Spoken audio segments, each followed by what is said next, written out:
Right from the get-go, my first evening in Istanbul, the food was incredible. Galataport is the modernized port district in Istanbul, and it is shiny and sparkling, and it was just absolutely bustling, packed with restaurants and shops and people just taking in the sights. We sat on a terrace overlooking the Bosphorus, and our guide was a culinary expert, all things Turkish. And she talked us through ingredients and preparation and the history of dishes. And the first thing to arrive in front of us was an array of small plates, the meze, that starts every meal. And the first taste I had was this pistachio white cheese dip.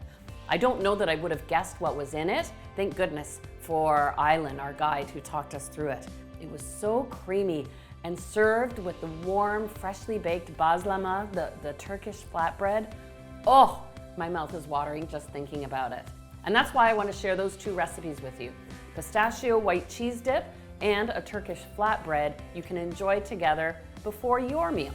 I'm going to start by making the bazlama, the Turkish flatbread.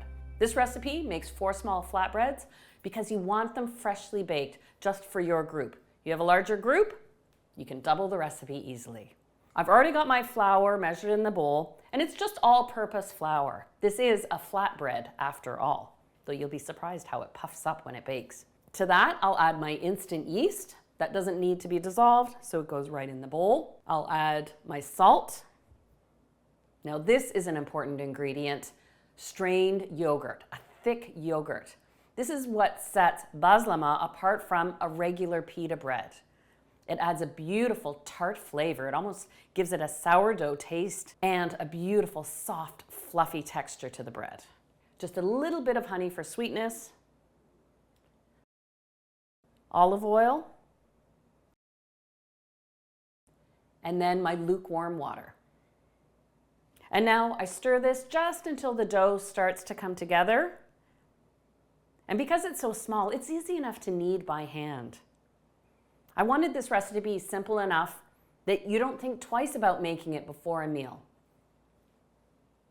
You can have it together kneaded in about 4 minutes, and then it rises for 30 minutes, and then it only takes 12 to 14 minutes to bake. How many bread recipes can be made in under an hour?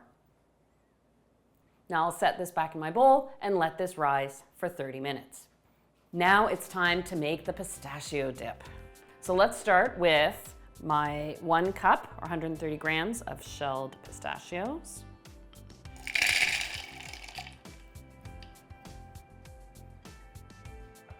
And I'm using a combination of fresh goat cheese and feta cheese to replicate the Turkish white cheese, which has a saltiness to it, but it has a fresh creaminess at the same time.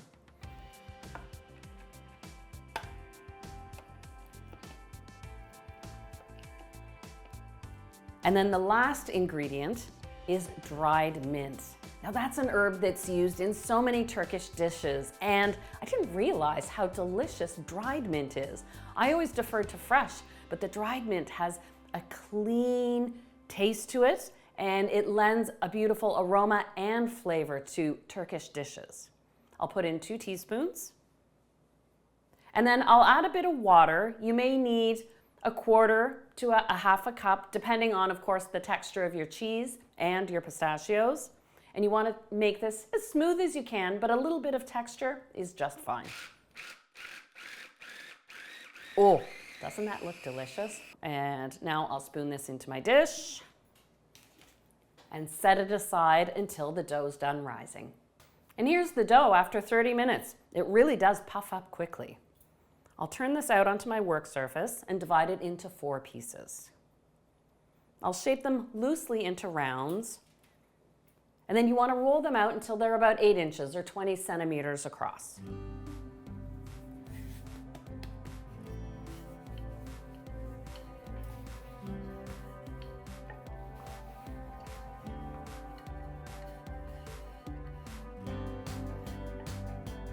You'll want to put the bread onto parchment-lined baking trays, unless you have a wood oven.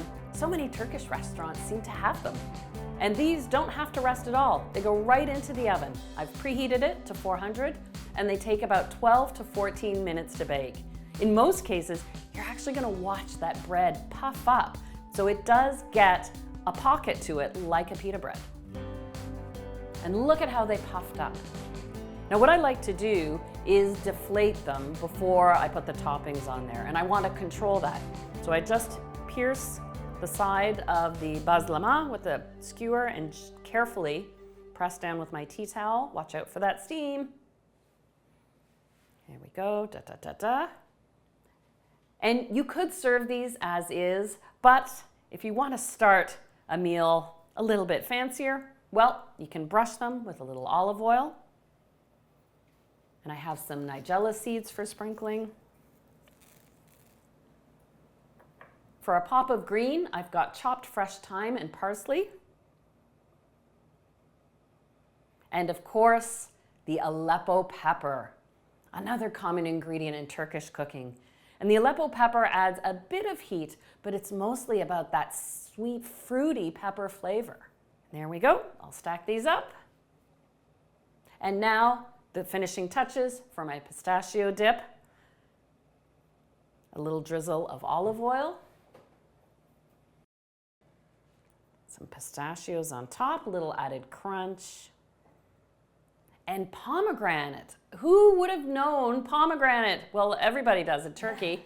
I was so surprised to learn that pomegranate is everywhere in Turkey. So I'm going to sprinkle on some fresh pomegranate seeds. And it was at the Spice Bazaar in Istanbul that I tried my first taste of pomegranate flavored Turkish delight. I had no idea it even existed, and it was delicious.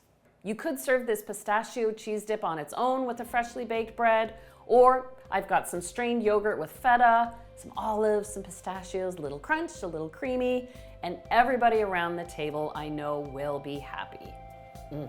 I've got my plate here. And you know, now that I've started making this pistachio dip, I love having it on hand. My husband grilled lamb chops the other day, and I used this as a sauce, and it melted in with the juices of the lamb. It was so delicious. Oh.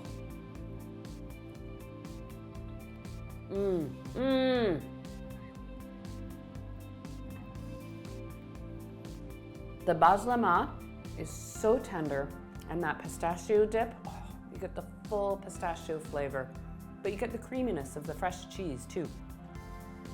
I was so impressed by the warm welcome and the spirit of hospitality we found in visiting Istanbul, and to be able to invite people around the table and share meze, these beautiful little plates and freshly baked bread, is something special. And I hope you'll welcome your friends and family the same way with some Turkish meze.